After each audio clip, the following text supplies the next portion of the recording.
Hello and welcome to Midnight History Vault.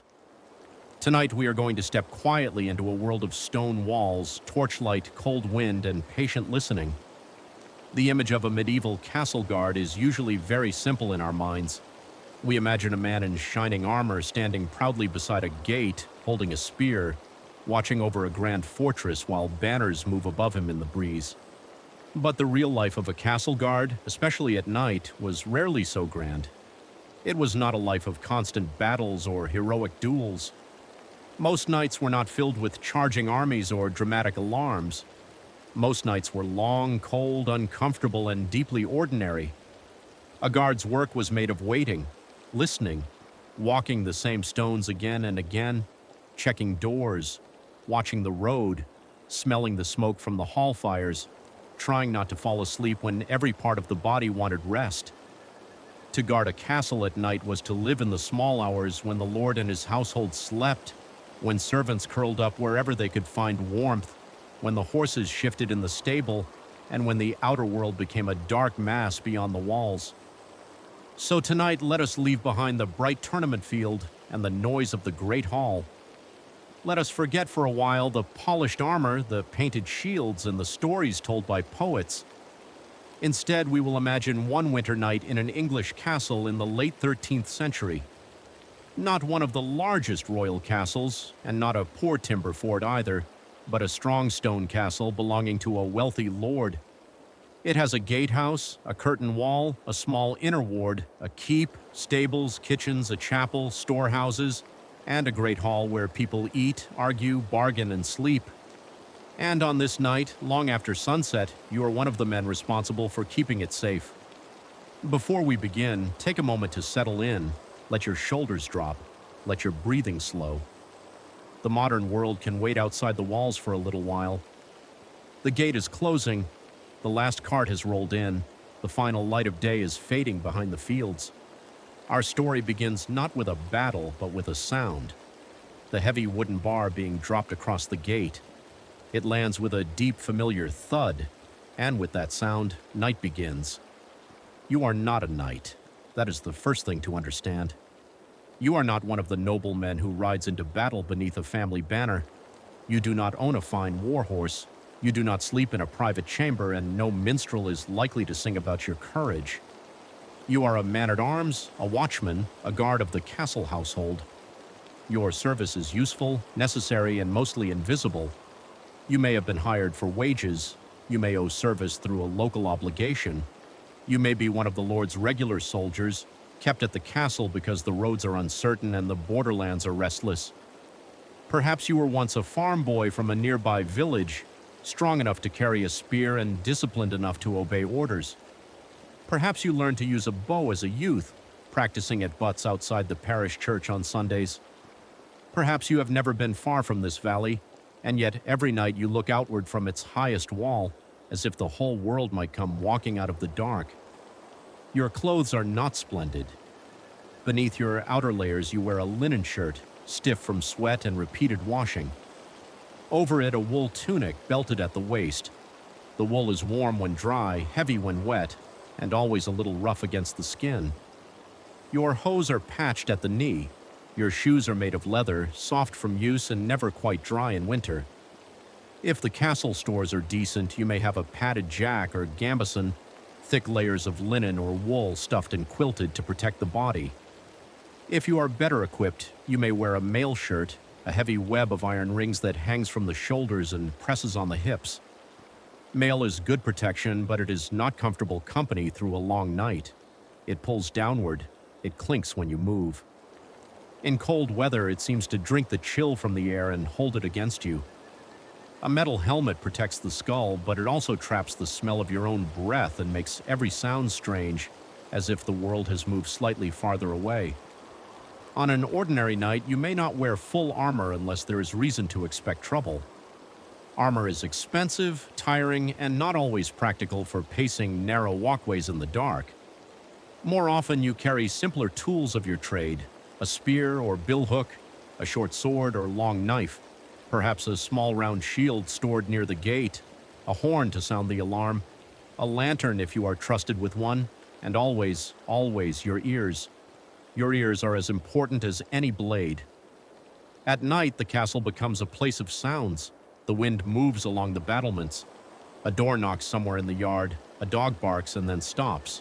A horse stamps in the stable. The chain of the well creaks as someone draws late water. From the great hall comes the faint murmur of men talking in low voices before sleep. From the kitchen comes the soft shifting of embers beneath ash. Beyond the walls, the fields are dark, and sound travels differently there. A cart on the road can seem close when it is far away. A fox in the ditch can sound for one brief moment like a man trying not to be heard. Your work is to know the difference. The day has ended in stages. First came the lowering of the sun when the servants hurried through their last tasks. Then the animals were brought in or secured. Then the kitchen staff carried the final bowls and platters into the hall. Then the Lord's officers checked stores, doors, and accounts. The porter at the gate questioned the last travelers who wished to enter. A messenger, dusty from the road, was admitted after giving his business. 2 peddlers were turned away and told to sleep in the village below. A woman from a tenant family brought eggs as part of her dues and was allowed through before the gate closed. Now no one enters without permission. The gatehouse is the throat of the castle. Everything that comes in or goes out must pass through it. In a strong stone castle, the gate may be defended by more than one barrier. There may be a drawbridge over a ditch. There may be heavy doors banded with iron. There may be a portcullis, a great gridded gate of wood and iron that can drop in grooves to seal the passage. There may be murder holes above the entry passage, places from which defenders can attack anyone trapped below. There may be arrow loops in the walls, narrow slits through which a crossbowman can shoot while keeping most of his body protected. In stories, these defenses are dramatic. At night, to you, they are also chores. You check the bar, you check the hinges, you check that the smaller wicket door is fastened. You make sure no servant has left a bundle in the passage. No careless boy has misplaced a tool where it might block the gate in an emergency. You know which chains complain when moved. You know which stair is cracked. You know where rainwater gathers near the threshold. You know the gatehouse not as a visitor sees it, but as a hand knows the handle of a familiar cup. The porter mutters that the cold is getting into his bones. He has a small room near the gate, perhaps with a little hearth if he is fortunate. He is not only a doorkeeper. During the day, he questions travelers, announces visitors, keeps out beggars unless ordered otherwise, and watches the flow of goods. At night, he is part of the castle's first defense. He knows faces. He knows which tenants have business here and which strangers ask too many questions. He knows the sound of the Lord's steward walking across the yard, and he knows the voice of the priest from the chapel even when the man is hidden by fog. You respect him for this. In a castle, knowing people is a kind of security. The night watch is not one man standing alone until dawn. It is a rhythm. Men take turns. Some sleep while others walk. Some remain near the gatehouse. Some patrol the wall walk, the narrow passage along the top of the curtain wall behind the battlements. Some may stay near the inner doors, watching the approach to the keep or the treasury room. If the castle is small, the watch may be thin, and one tired guard may cover more ground than he likes. If the castle is important, there may be a more formal roster with men assigned to towers, gates, and rounds. Tonight, you are on the first deep watch. The evening meal is already over. You ate earlier than the Lord's household, or later, depending on the work. Your food was plain but welcome. A piece of dark bread, thick enough to chew for a while. A bowl of pottage made from peas, beans, oats, onions, cabbage, or whatever the kitchen had in quantity. Perhaps a strip of salted meat if supplies are good. Perhaps cheese. Ale, safer and more common than plain water in many places, though not always strong enough to warm the spirit. You do not eat like the Lord. In the great hall, higher people sit closer to the high table. Rank shapes everything. Where a person sits, what a person eats, who speaks first, who sleeps where, who must remove a cap, who may keep a weapon near at hand. The castle is a military building, yes, but it is also a household. It has order, it has status. It has endless rules that no one needs to write down because everyone has been breathing them since childhood. You belong somewhere in the middle of that world. above the lowest servants perhaps, below the steward, the marshal, the chaplain, the knights, and certainly below the lord. You are important when danger comes, but ordinary when it does not. During peaceful weeks, a guard can seem like part of the furniture of the castle, always present, rarely noticed, until something goes wrong. That is why you walk. The first part of the night is not truly quiet. There is still movement in the yard. Servants carry water. A scullion takes scraps away from the kitchen. A groom checks a horse that has been coughing. The blacksmith, who has been working late on a hinge, finally covers his fire. Two boys whisper beside the stable door until an older servant cuffs one lightly on the head and sends them to sleep. You pass them without much interest. You have seen all of this many times. Your feet know the path from the gatehouse to the stair, from the stair to the wall, from the wall to the corner tower, from the tower back down again. You climb carefully. Stone steps become slick with damp, and a fall in the dark can break a wrist as surely as any enemy blade. You keep one hand near the wall. The air changes as you climb. Below, the yard holds the smells of people, animals, dung, smoke, hay, spilled ale, wet wool, and old wood. Above, on the wall walk, the air is cleaner, sharper, and colder. When you reach the top, the wind finds you immediately. It comes over the fields with nothing to stop it. You draw your cloak more tightly around your body. Cloaks are awkward things on duty. They warm you, but they also catch on stone, blow across your arms, and become heavy with rain. Still, without one, the cold would settle into you until your fingers lost feeling. From the wall, you can see the shape of the world the castle controls. Not clearly, not at night, but enough. The road curves away below the hill. The village lies beyond, a scatter of dark roofs and a few dull points of firelight, where hearths still glow. The church tower is a darker shape against the sky. There are fields, orchards, a mill by the stream, and patches of woodland where no wise person walks alone after sunset unless they must. In daylight, this view reminds everyone why the castle exists. It is a statement in stone. It tells the valley who rules, who protects, who collects rents, who hears disputes, who can shelter people in times of violence, and who can also command them. At night, it feels less like a statement and more like a question. What is out there? Most nights, nothing. And yet nothing must be watched carefully. A castle guard lives with the dull knowledge that danger is usually absent, but the one night you ignore it, may be the night it arrives. War is not constant, but it is never impossible. A rival lord may be angry. A band of armed men may be moving through the district. Outlaws may watch the road. A messenger may bring news of rebellion, or a border raid, or a change in the king's orders. Even in peace, theft is always possible. Fire is always possible. A drunken servant with a candle can be more dangerous than an enemy scout. Fire is one of your greatest fears. People imagine stone castles as if stone makes them immune to burning. But a castle is full of things that flame loves.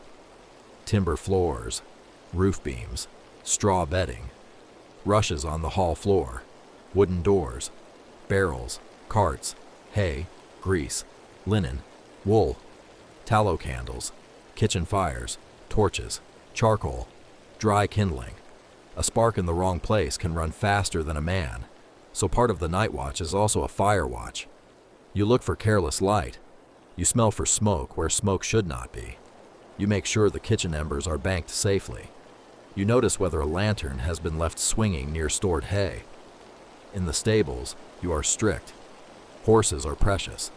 A good horse may be worth more than a poor family's entire year. Lose the stables to fire, and the Lord will not simply be angry. The castle's ability to move, hunt, fight, and send messages may be crippled. You pause at the corner tower. The tower room is dim, its walls thick, its air colder than the yard below. A brazier would be welcome. but open coals on a windy tower are a risk and a luxury. Sometimes there is a shuttered lamp. Sometimes there is only moonlight through the arrow loops. The floor smells of old dust, damp stone, and men who have spent too many hours in wool. Another guard is there, seated on a low stool, rubbing his hands together. His name is Thomas, though half the men call him Tom. He is older than you by perhaps 15 years, with a face weathered by outdoor work and a scar along his jaw from some fight he does not talk about, unless drunk. He gives you a nod. "Quiet?" you ask. "Too quiet," he says, because guards always say this, and because it is sometimes true. You stand together for a while, listening. Conversation on watch is a delicate thing. A little helps keep sleep away. Too much can hide the sounds you are meant to hear. You speak in low voices about ordinary matters. The cold, the quality of the bread, the steward's temper, a rumor that the Lord may travel after Candlemas, a servant girl who is said to be marrying a miller's son. These small topics move softly between you, then fade. Below, the castle continues sinking into sleep.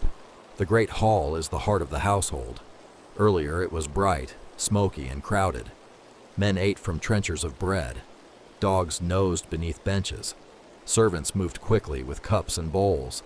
The lord's retainers spoke of rents, hunting, weather, and news from other estates.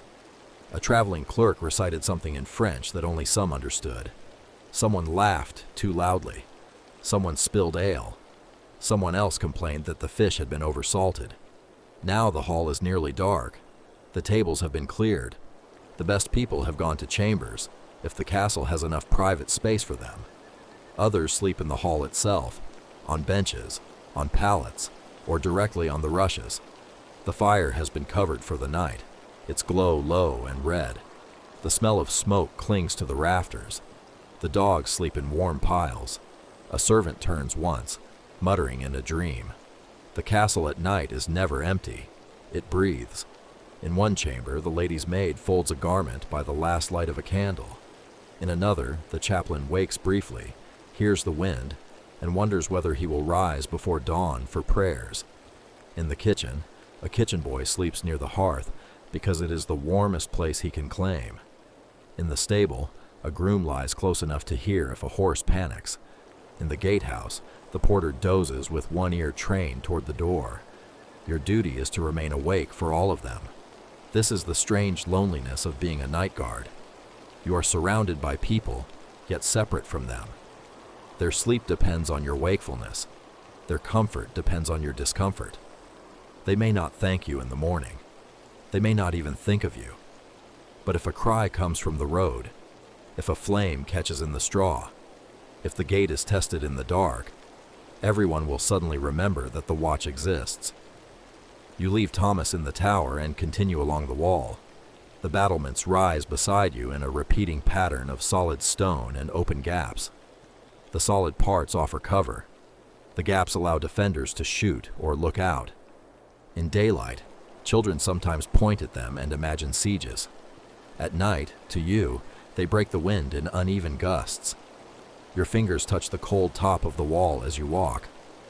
Below the outer wall is the ditch. Some castles have water-filled moats, but many have dry ditches.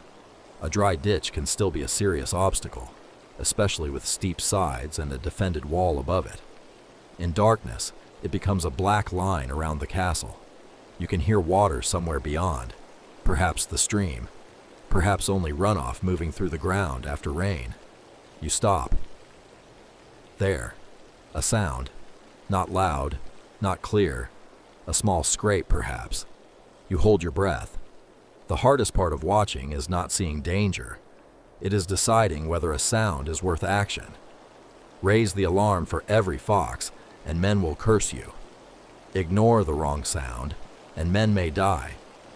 Between those two mistakes lies the whole craft of the night watch. You wait. The sound comes again, followed by a soft clatter of loose earth. You lower yourself behind the battlement and peer down into the dark. At first there is nothing. Then a shape moves along the edge of the ditch. Your hand goes to the horn, but the shape is too low, too quick, too careless. A dog. One of the village dogs, perhaps, nosing where refuse sometimes washes down from the castle slope. You let your breath out slowly. It is almost funny how quickly the body prepares for terror and then must become calm again. Your heart continues beating hard for several moments after the danger has turned into nothing. This happens often. The night is full of false alarms. An owl can sound like a child's cry. A loose shutter can sound like knocking. Rain through a broken gutter can sound like footsteps. A branch scraping stone can become, in the mind, a ladder. The imagination is not always your friend. A guard must have imagination enough to consider danger, but not so much that he invents it everywhere. You continue. At the next tower, the wind is stronger. You step inside to rest your face from it. This tower stores spare arrows, a few shields, and bundles of old rope. The arrows are kept dry as carefully as possible, though damp creeps into everything. A crossbow hangs on pegs. Crossbows are powerful, easier to use with less training than a longbow, though slower to load. In a siege, a skilled crossbowman shooting from cover can be deadly. On an ordinary night, the weapon is simply another thing to keep in order. Weapons require care. Metal rusts, bowstrings weaken, leather cracks. A neglected spear shaft can split at the worst time. Part of castle defense is not glorious. It is maintenance, sharpening, drying, oil, wax, counting, returning things to their proper place. The man who cannot find a horn in the dark, or who discovers that the spare bowstring has rotted, may learn too late that carelessness is a form of betrayal. You think about the stores below. A castle is a stomach as much as a shield. It must hold food, grain, beans, peas, salted meat, cheese, ale, wine for higher tables, onions, garlic, dried fish, and whatever else the estate provides. It must hold fuel, firewood, charcoal, kindling. It must hold tools, axes, hammers, nails, rope, barrels, buckets. It must hold arms. It must hold records. It must hold people. In a siege, the walls matter, but the stores matter just as much. A hungry castle is a weak castle.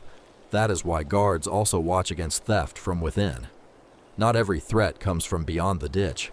A servant may steal a loaf. A groom may sell oats meant for horses. A desperate man may try to slip out with a bundle. A cook may hide good meat for a friend. These are small crimes compared to treason, but small losses become serious in winter or war. The steward cares about such things. The steward cares about everything. He is the Lord's officer, responsible for household management, accounts, and discipline.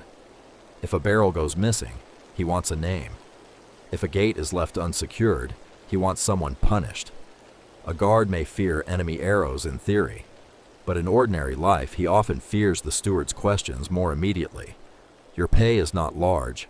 It may come in coins, clothing, food, or the right to live within the household. It may be irregular. It may depend on the Lord's finances, the season, and the honesty of those who keep accounts. You are not starving, but you are not rich. You stand between poverty and modest security, and that place can feel as narrow as the wall walk beneath your feet. Still, there are worse lives. You know this. In the village below, men rise before dawn to work fields that are not fully theirs. Women carry water, bake, spin, mend, birth children, bury children, and work until their hands become old before their faces do. Bad harvests bring hunger. Illness moves through cottages quickly. Rents and dues do not disappear because a family is tired. In the castle, you eat more regularly than many. You have a place in a powerful household. You hear news sooner than others. You may earn favors. You may learn skills. You may be noticed by a knight or officer and sent on better service. You may also be beaten, fined, dismissed, injured, or forgotten. Medieval life rarely gives clean bargains. It gives trade-offs, warmth for obedience, food for service, safety for watchfulness. You reach the section of wall nearest the chapel. The chapel is small but important. Every castle of standing has some place for worship. The day is shaped by bells, prayers, feast days, fast days, saints, sins, confessions, and the hope of mercy. Men who carry weapons still fear the soul, perhaps especially men who carry weapons. At night, the chapel is quiet. The lamp near the altar, if one is kept, burns softly. The stone there seems to hold a different kind of silence. You are not especially learned. You may know some prayers by heart, without understanding every Latin word said by the priest, but you cross yourself as you pass. Habit, belief, caution, all braided together. The world beyond the castle is full of things people fear. Some fears are practical. Thieves, wolves in certain regions, hunger, fever, fire, raiders, the Lord's enemies. Some are spiritual, demons, ghosts, punishment for sins, restless dead, omens in the sky. A guard at night hears stories of lights seen near burial grounds, stories of voices in ruined chapels, stories of black dogs on lonely roads, stories told by men who swear they were sober, though no one believes that part. You do not believe every story, but in the hour before midnight, when the road is empty and the moon is thin, belief becomes less certain. The Middle Ages are not an age without reason. People observe weather, land, animals, tools, illness, and human behavior with practical intelligence. But the visible and invisible worlds are closer together in their minds than they are in ours. A strange sound may have a natural cause. It may also be a warning. A dream may be digestion. It may also mean something. A comet may be a sign. A sudden death may call for explanation beyond the body. You are a guard, not a philosopher. But you know what night does to thought. It loosens it. You return to the gatehouse for the next check. Inside, the air is close. The porter is awake again, poking at a small fire. He offers you a place near the warmth for a moment, and you take it. Your hands ache as blood returns to your fingers. The room smells of smoke, leather, onions, and damp wool. A small candle burns low, though carefully placed. There is a bench, a chest, a peg for keys, and a rough table scarred by knives. Keys are serious things. A castle is a geography of locks, outer gate, inner doors, storehouses, armories, treasury chests, sometimes prison rooms, sometimes the private chambers of the lord and lady. Not every door has a complex lock, but the important ones do, and the person who holds the key holds trust. Lose a key, and the loss is not just metal, it is order. The porter tells you the road was busier than usual today. A merchant with cloth, 2 monks on their way to a priory, a man looking for work, a messenger from the sheriff, 3 villagers bringing hens, a widow asking to speak with the lady's almoner, a soldier with a broken boot, a boy who claimed he had seen armed men near the woods, though boys claim many things when they want attention. You ask where. The porter names a bend in the road near the old oak. You know the place. You do not like it. Roads are vulnerable at bends, near woods, near bridges, anywhere a horse must slow or a cart must turn. Outlaws do not need castles. They need patience, hunger, and somewhere to hide. Most are not romantic forest heroes. Some are desperate men. Some are violent men. Some are both. A castle guard may spend more time worrying about small armed groups than about grand armies. The porter shrugs. Likely nothing, he says. Likely nothing is the motto of every long night. You leave the warmth before it makes you sleepy. That is another discipline of the watch. Never become too comfortable. Warmth can be dangerous because it invites the body downward. Sit too long beside the fire, and the eyes begin to close. The head nods once, then again. A man tells himself he is only resting. Then another man finds him asleep and reports him. Or worse, no one finds him until morning. Punishments for sleeping on watch can be severe. The exact punishment depends on time, place, lord, and circumstance. A careless guard might lose wages. He might be beaten. He might be dismissed in disgrace. In wartime, sleeping at a post can be treated as a deadly serious offense because it endangers everyone. Even in peace, the shame of it is hard to wash off. So you move. You climb again. The sky has cleared somewhat. Clouds move in torn pieces across the moon. The castle roofs below appear in patches of silver and black. Smoke rises from the hall chimney, then bends in the wind. The village has gone darker. Even the dogs are quiet now. This is the middle stretch, the part of the night when time becomes strange. At first, duty has shape. There are tasks to do after sunset. People still move. Orders are fresh in the mind. Later, near dawn, the world begins to return. Birds call, servants wake, the east grows pale.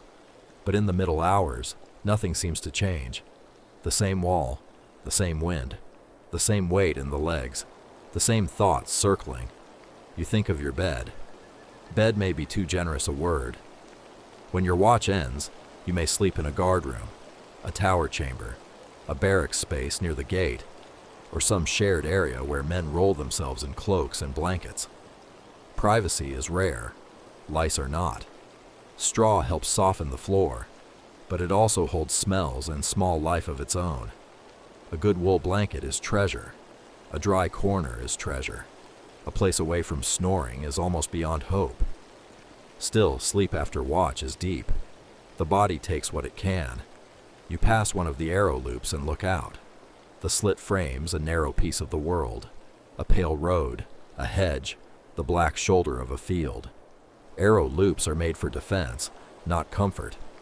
From inside, the opening is wider, allowing a man to aim. From outside, it is narrow, difficult to shoot into. The wall itself becomes a shield. You imagine, because every guard imagines, what it would be like if an attack came now. First, perhaps, a shout from below, or the barking of dogs, or the sudden crash of something striking the gate. Men would wake badly, confused and angry. Someone would run to the bell, someone else to the Lord's chamber. The porter would call for help. Guards would hurry to assigned posts, half-dressed, grabbing helmets and weapons. Servants would stumble out of the hall. Horses would panic. The priest might begin praying. The steward would demand order while creating more noise. You would have to become calm quickly. Fear is allowed. Panic is not. If attackers reach the gate, the defenders would use the architecture. That is what castles are. Machines for giving advantage to fewer defenders against more attackers. The gate passage could become a trap. Men above could shoot downward. Stones or other heavy objects could be dropped. The portcullis could hold enemies back or trap them. The walls would force attackers into narrow, exposed places. But no defense is perfect. Wood can burn. Men can betray. Ladders can be raised in darkness. A gate can be opened from within. A starving garrison can surrender. A lord can make a bargain. A wall can crack. A well can fail. A castle looks permanent from a distance, but everyone who lives inside knows it depends on food, water, discipline, loyalty, and luck. You have seen small signs of that fragility. A loose stone in the parapet, a rotten beam in a storehouse roof, a hinge that should have been replaced last year, a quarrel between two men that could become violence if allowed to grow, a clerk who miscounts supplies, a cook who hides illness because there is too much work, a lord who spends more than he should, a neighbor whose smile is too polite. Strong walls are comforting. They are not magic. You continue your round. At the far side of the wall, you stop to relieve yourself through a garderobe shaft built into the thickness of the wall. Medieval castles often have such arrangements, though the smell reminds everyone that stone grandeur and human bodies live close together. Waste drops into a pit or ditch, depending on the design. In warm weather, the stench can be powerful. In winter, it is less aggressive, though never absent. This is another truth of castle life. It smells: smoke, sweat, animals, damp wool, tallow, dung, old rushes, beer, garlic, fish, leather, whetstone, human waste, horses, dogs, ash, blood after slaughter, herbs in the lady's chamber, beeswax in the chapel, tar or pitch where repairs are done. The past, if you could visit it, would reach your nose before your eyes understood where you were. Tonight, the cold keeps many smells low, but inside enclosed rooms, they gather. When people dream of sleeping in castles, they often imagine clean chambers and quiet luxury. Some high rooms could be comfortable by medieval standards: tapestries against drafts, feather beds, chests, candles, better food, servants, privacy. But most people in a castle lived much closer to discomfort. They slept near others. They shared air, noise, heat, vermin, and secrets. You know secrets, not grand secrets usually, small ones. Who drinks too much? Which servant steals kisses in the stairwell? Which groom is afraid of the new stallion? Which visiting knight snores like a saw, cutting green wood? Which clerk hides his bad eyesight? Which kitchen maid cries when she thinks no one hears? Which guard says he is brave in daylight and whispers prayers at every sound after midnight? The night watch sees people when they are less arranged. At night, rank loosens slightly. The steward without his public voice. The knight without his polished confidence. The lady's maid with her hair uncovered. The page boy homesick in a corner. The old cook sitting alone beside dying coals, rubbing her knees. You see them, and then you keep walking. Near midnight, the watch changes. Another man comes up from below, wrapped in a cloak, blinking sleep from his eyes. His name is Robert. He is young, perhaps too young, though he insists he is ready for anything. He carries a spear and a lantern with the self-conscious seriousness of someone who wants to be seen as dependable. You give him the report. Nothing at the east wall. A dog near the ditch. Wind from the north. Gate secure. No unusual lights. The porter mentioned a boy's rumor of armed men near the old oak. Robert's eyes widen at that. You tell him gently, not to start seeing armies in every hedge. He tries to laugh. The older men tease the younger ones, but not too cruelly. Everyone remembers the first nights. The castle feels larger then. The dark beyond the walls feels more deliberate. Every sound seems addressed to you personally. Over time, fear does not vanish. It becomes more organized. You learn where to put it. The change of watch is a vulnerable moment. Men are moving between sleep and duty. Posts can be empty for a breath too long. Reports can be vague. Someone assumes someone else checked the gate. A sleepy man forgets a lantern. A tired man says all is well because he wants it to be. So you repeat the important things. Gate secure, fire watched, no strangers admitted. Keep ears open toward the road.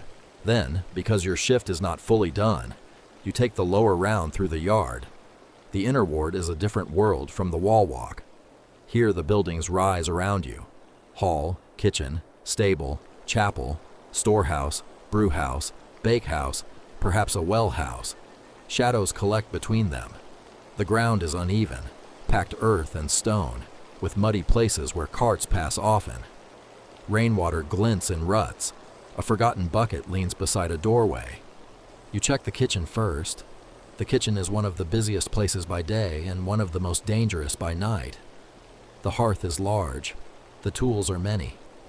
Grease, straw, wood, and cloth all live nearby. You push open the door and feel the old warmth on your face. A kitchen boy is asleep near the wall, wrapped in something that might once have been a blanket. The embers are properly covered. Iron pots hang black above the hearth. The smell is rich. Onions, smoke, fat, old bread, herbs, and ash. For a moment, the warmth almost weakens you. You check anyway. No stray flame. No candle burning unwatched. No cat trapped where it will knock things over in panic. The boy snores softly. You leave him. Next, the stable.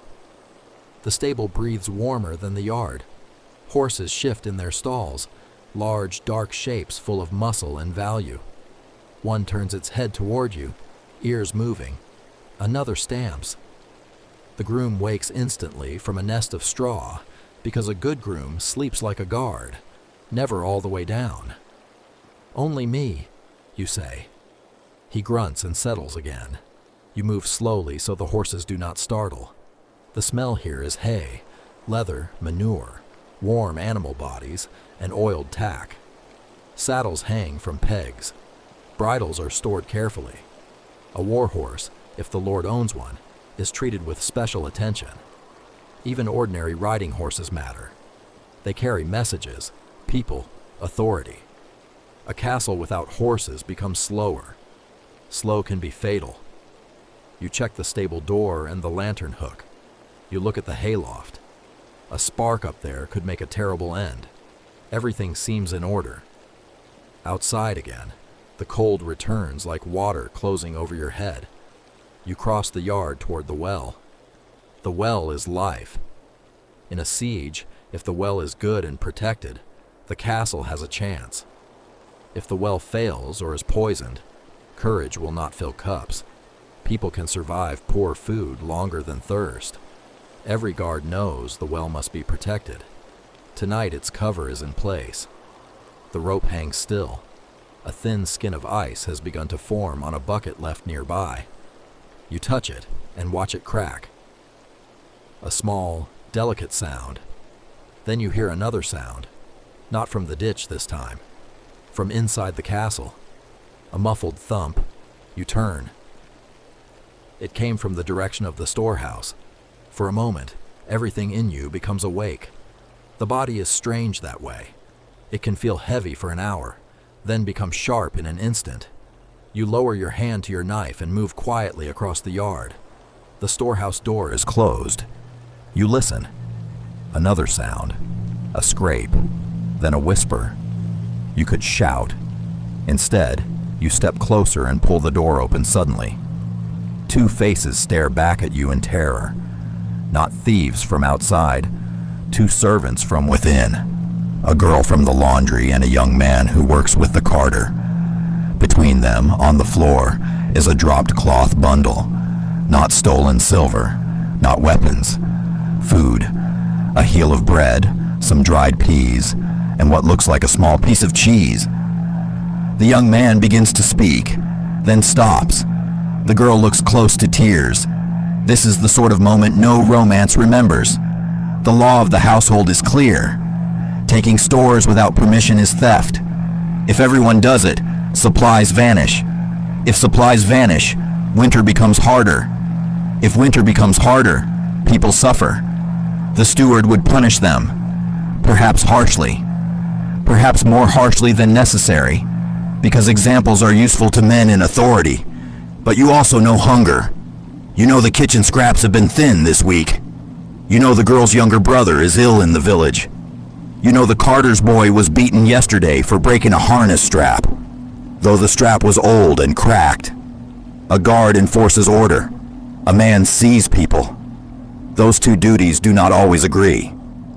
You stand in the doorway, letting the cold air enter the storehouse. Put it back, you say quietly. They obey at once. If I find you here again, I call the steward. They nod.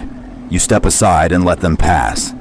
They hurry away, not toward the warmest sleeping places, but toward the lesser rooms where people like them belong. You close the storehouse door and secure it. For the rest of the night, you will wonder whether mercy was wisdom or weakness. Medieval justice can be harsh, but daily life is full of small negotiations. Everyone bends rules sometimes. Everyone knows something. Everyone owes someone. A castle is not a machine. It is a human knot tied inside stone. You continue to the hall door. A low sound comes from within, then a cough. You open it just enough to look in. The hall is dark except for the red eye of the covered fire. Shapes lie everywhere. Men, boys, dogs. bundles of cloth that are people once you know where to look. The air is thick, warm, smoky, and human. Someone mutters in sleep. Someone scratches. Someone farts loudly enough that, in daylight, it would have caused laughter. At night, no one bothers. You close the door softly. Outside, Robert is on the wall now. You can see his lantern moving slowly above, a small yellow point between the battlements. It pauses, continues, pauses again. Good. He is checking. He is not merely walking. You return to the gatehouse. The porter is fully awake now, because midnight often stirs men who have slept too early. He is carving at a piece of wood with a small knife, making nothing in particular. Some men do this to pass time. The floor near him is sprinkled with pale curls of wood. Anything? He asks. Servants in the storehouse. He looks at you. You call it? No. He considers this, then nods once. He will not ask more. Or perhaps he already knows the whole story. Porters collect knowledge the way wool collects burrs. For a while, you stand at the inner side of the gate passage. The great doors are closed before you, black and iron-bound. Beyond them lies the outer darkness. You imagine the road, the old oak, the place the boy mentioned. You imagine a man standing there, looking toward the castle. What would he see? A wall, a few lights, a shape against the sky. Perhaps he would think it too strong to trouble. Perhaps he would wonder who is awake. You are. That is the answer, at least for now. Later, toward the coldest part of the night, your body begins to complain more seriously. The first tiredness was simple. This is deeper. It enters the knees and lower back. The feet ache inside the shoes. The neck stiffens from hunching against the wind. Your eyes water. Your thoughts slow and then suddenly leap, as if trying not to sink. This is when men make mistakes. You have little tricks. You count steps between towers. You name saints in your head. You flex your fingers around the spear shaft. You watch the moon's position against the roofline. You chew a little stale bread saved from supper. You avoid thinking too warmly of sleep. Sometimes you speak aloud, softly, just enough to keep yourself company. A line of prayer, a curse at the weather, a memory of something your mother used to say when waking you for work before dawn. Her voice comes to you more clearly at night than by day. You were not born in stone. Most guards were not. You were born under thatch, in a house where smoke found its way out through whatever gap it could. As a child, you knew mud, animals, hunger, church bells, and the endless authority of adults.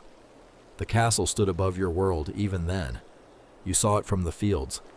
You saw its walls when you followed your father to bring labor dues. You saw mounted men pass through the village and wondered what it would be like to belong to such a place. Now you do belong to it. But belonging looks different from inside. From outside, the castle was power. From inside, it is work. Work and cold. Work and smoke. Work and rules. Work and the endless need to stay awake when others sleep. Still, there are moments. You reach the highest point of the wall just as the clouds open. Moonlight spills over the valley. The road shines pale.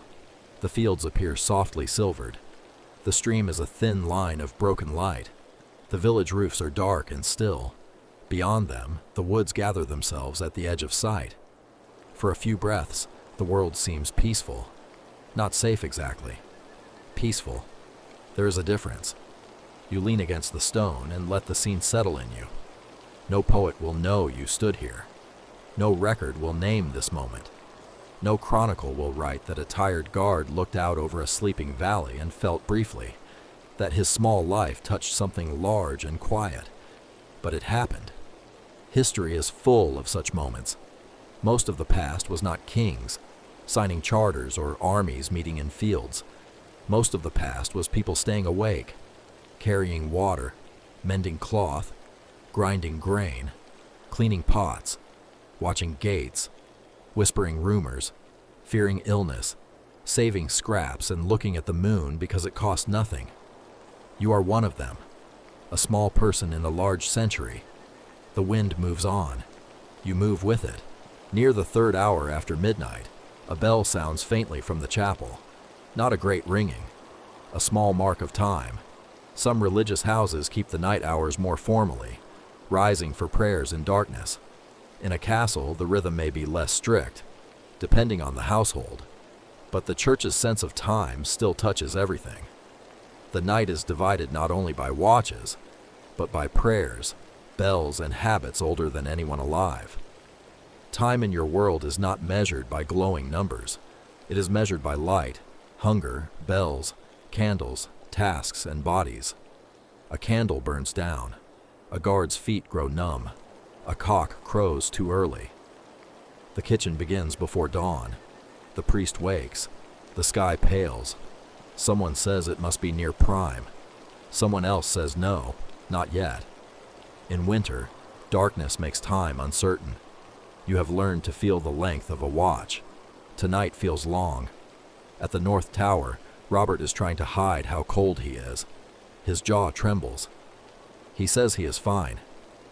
You tell him to stamp his feet before they go numb and to keep his cloak fastened properly. He looks embarrassed, then grateful. Young men often think toughness means ignoring the body. Older men know survival means managing it. You show him how to stand with his back, partly to the wind, while keeping his view. You remind him not to hold the metal head of his spear too long with bare fingers. You tell him that if he hears something below, he should call another man before climbing down alone. Do not be brave by yourself in the dark, you say. This is good advice in many centuries. He nods. You leave him with that. As you descend the stairs, you think of the men who taught you. One had lost 2 fingers to frostbite years ago on a winter campaign. One could identify every local family by their cartwheels. One claimed he could smell rain inside stone. One died of fever in a week, despite being strong enough to lift a barrel alone. One deserted after striking an officer. One saved a child from a stable fire and never spoke of it. Every guard carries a private archive of other guards. Techniques, warnings, jokes, superstitions, bad examples, good ones. Do not trust a quiet horse. Never leave a flame near hay. Check the bar with your hand, not only your eyes. If a man is too eager to enter after dark, ask why. If dogs stop barking all at once, listen. If you are ashamed to report a small concern, report it anyway. If you wake another man for nothing, he will curse you and live. If you fail to wake him for something, he may not. These are not written in any formal code.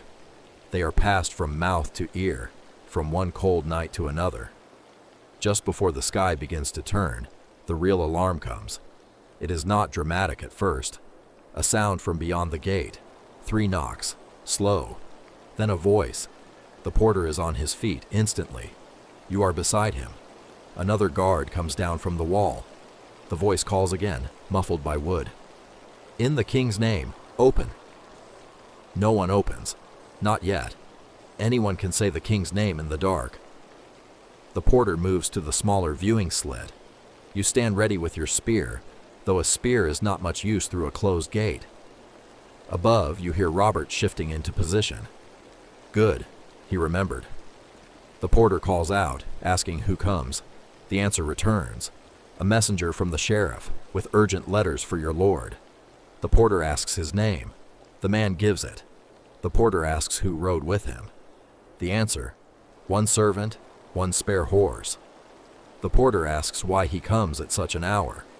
The answer, he was delayed by a lame horse and feared to wait outside because men were reported near the road. At that, the porter looks at you. The old oak. Likely nothing, perhaps. Perhaps not. The rules are clear enough. Important messengers may be admitted, but only carefully. The household must be woken.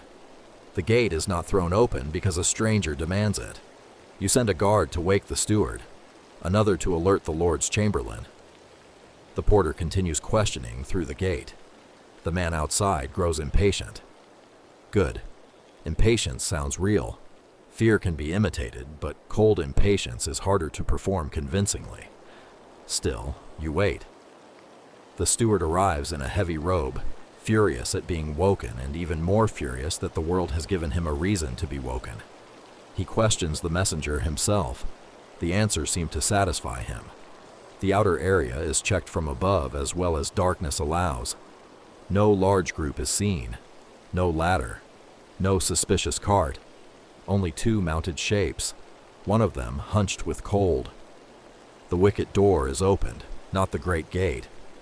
One man enters first, hands visible, cloak open enough to show he is not hiding a drawn weapon. He carries a sealed letter case. His servant follows with the horses only after more checks. The door is closed and barred again immediately. The messenger's face is pale from cold and anger. He begins to complain. The steward silences him with one look. In a castle, the gate's dignity belongs to the castle, not to the traveler. The seal on the letter is inspected. The messenger is led inward. The horses are taken to the stable. The servant is watched. The porter exhales slowly once all is secured. No battle, no attack, only a messenger in the dark. But for several minutes, the whole castle shifted from sleep toward defense. Men woke. Weapons were touched. Authority moved through the corridors. The system worked because no one assumed safety too quickly. This, more than swordplay, is castle guarding, procedure, suspicion, patience, the willingness to be disliked by tired people. The final part of the night is different. Not easier, exactly, but pointed toward morning. The messenger's arrival has woken enough people that the castle feels restless now. A chamber servant crosses the yard with a lantern. The groom, irritated but alert, tends the messenger's horses. The steward speaks in low, sharp tones with the chamberlain. Somewhere inside, your lord is reading whatever news arrived under seal. You may never learn what the letter says. Perhaps it concerns taxes. Perhaps a dispute. Perhaps a summons. Perhaps news from the king. Great matters often pass near ordinary men without opening themselves. You guard the door while history walks through it in a leather case. Then, slowly, the world lightens. Before you can see the sun, you feel the change. The blackness thins. Edges return. The road separates from the field. The towers become stone again rather than shapes. The crows begin first, harsh and practical. Then smaller birds. A cock calls from the village as if announcing a discovery everyone else has made already. The cold is worse now. Dawn often feels colder than midnight. The body is tired, the fires are low, and the sun has not yet given anything back. Your hands are stiff. Your face feels older than it did at sunset. But morning is coming. In the kitchen, servants rise into work. Someone curses because the water is partly frozen. Someone else laughs too loudly, because tired people often do. The kitchen fire is revived, coaxed from embers into flame. Smoke rises more strongly. Soon there will be bread, ale, pottage, orders, footsteps, complaints, and the ordinary machinery of the day. The hall wakes badly. Men groan. Dogs stretch. A boy is kicked awake by someone who wants him out of the way. Rushes are stirred. The covered fire is opened. A servant carries in water. Another takes out a chamber pot with the expression of someone already tired of humanity. The chapel bell calls. The stable doors open. The porter prepares for the day gate. Your watch is nearly done. You make one last round with the morning light showing all the things night concealed.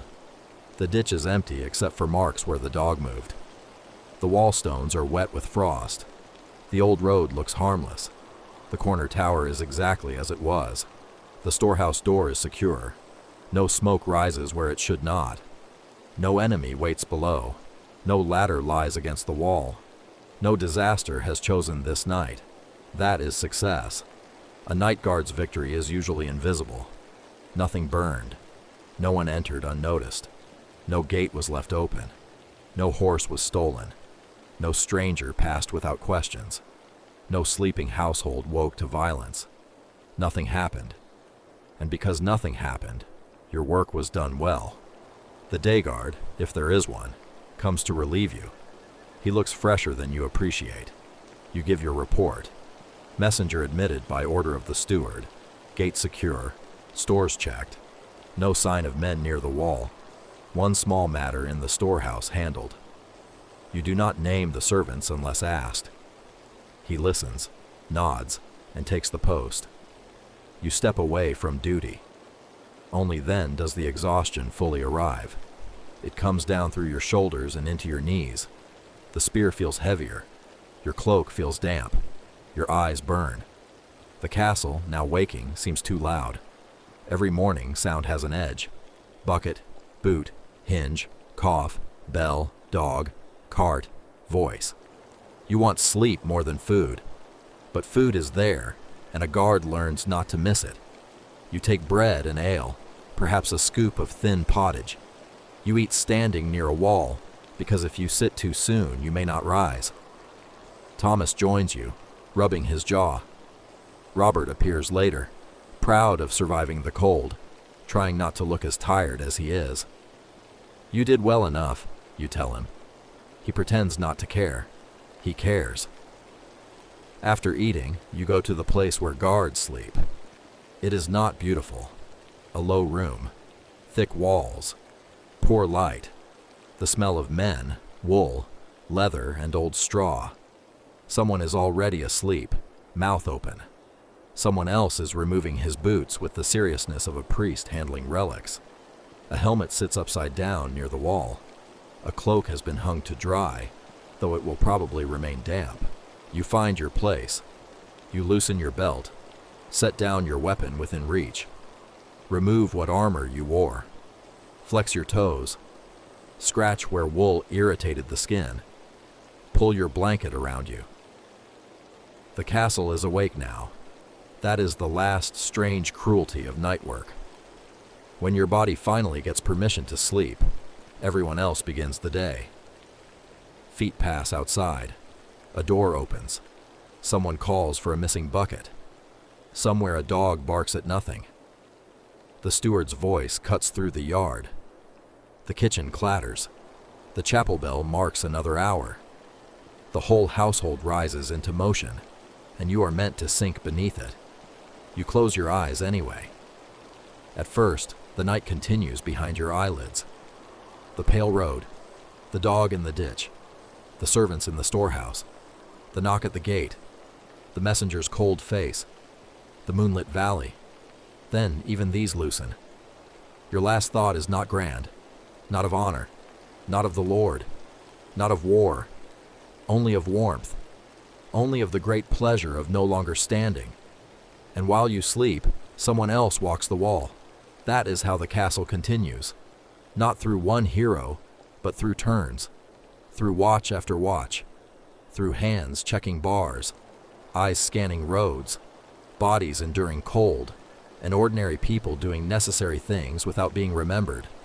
When we look at a ruined castle today, we often see the romance first, the broken tower against the sky, the ivy on the wall, the view from the battlements, the idea of knights, banners, feasts, sieges, and secret passages.